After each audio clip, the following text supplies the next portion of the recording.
Hey everybody, it's Axe from Cake Trades with a quick crypto weekend update. Today's May 28th. It's a Saturday. We have a holiday weekend, so we're going to get probably some free expression of price with the markets closed over the weekend. Obviously, with the Monday cash open being a no-go and just futures. So things might roam a little bit, but in general, the structure is the same. That's kind of what I wanted to show you today. You can see basically, we had a downtrend here the past couple of days where we were in this range, and the bottom dropped out eventually. I'll just do a quick line here to show you. Right, so in a case of Ethereum, 1900 to 2100 basically, and then we broke down on the 26th overnight. Going into the actually it was right around 4 a.m. when the daily OPEX was complete, and that allowed us to break lower here. And so what I see is a couple things. Number one, you've got this typical structure here of these round bottoms, and I'm just going to show a few of them here. But you sort of get the idea, right? Where we get this this spike and this run up. Let me just highlight the spikes that I see here, right? So we get the pattern's pretty similar, right? So in this case, we're going up and we drop into the round bottom, and I think something like this is probably a little bit more accurate, even though the low did not come all the way down to support. But if you just consider that, if we just pretend that this wick came down here, right, it's very similar to what we saw here. So anyway, we have basically what I call declining technicals, or technicals that are becoming divergent. You can see here I got a KST screen. We're sort of building out a wedge, and again, I don't use this really to trade off of, but it gives me a good idea of what price wants to do, and it helps me find sort of the patterns to watch for crypto, where especially it's the same thing. It's the squeeze, the fake pump into some selling that you're wondering, where did the selling come from? Well, they set it up with a fake pump. Or during the bull market, it's where did the buying come from? Well, they set it up with a fake dump. So anyway, right now we're at 1781, and you can sort of see we've got a wick here at 1703 that was left after hours, or sort of actually mid-session yesterday, which was Friday.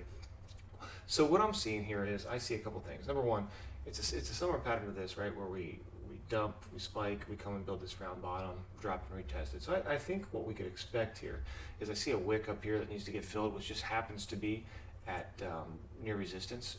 So I think eventually we're going to test this price. I think what's going to happen probably is we've got a wick here. Just draw a little circle there. We got a wick there, and we have a wick there. Right. So I think what we could see is something, we're already seeing sort of the technicals decline here, so we're building up some divergence. So I could see this trying to do something like this, right? So we're going to come up here maybe and fill this spot here. We're going to come down probably and fill this wick, which everybody's going to get short here and think that we're breaking down, and no, we're not going to break down.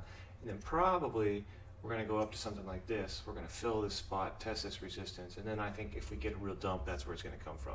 Now this could take, it could take a few days, it could take all weekend, but I think eventually we're going to see something like that. So we're going to come down, test this, fill this wick. Even though it tried to fill this liquidity gap here, we did a pretty good job. I think we left a little bit behind. May or may not fill, but I think more than likely it does fill. It certainly sets up a new trap for bulls to get long, of course, right at resistance. So anyway, go fill this.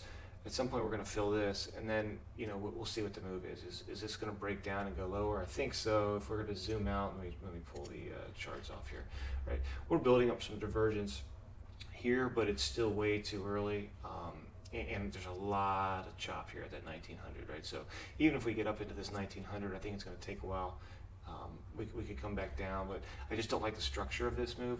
It's something that doesn't necessarily look like a bottom, so I could see us coming up and double bottoming and bouncing. Or to be honest, coming down lower here to this 1300 to 1500 range, I really think that's where Ethereum is going to bottom on this impulse.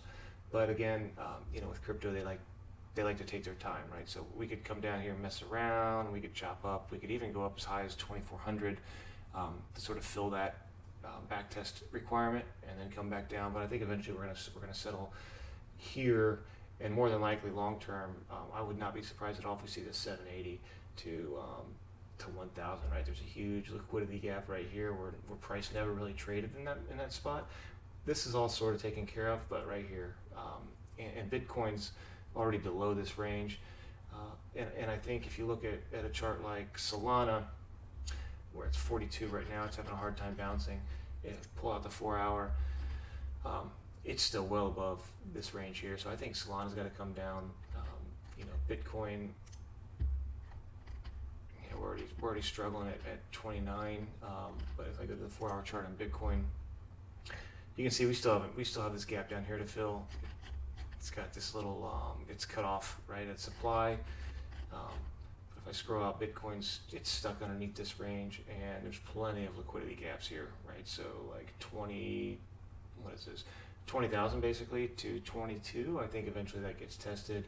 This 23 or 24, 25 range gets tested. We'll see about the rest of it. We could go as low as 12K, 13K, 15K.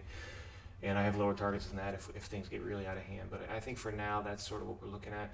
One last thing on Bitcoin, though.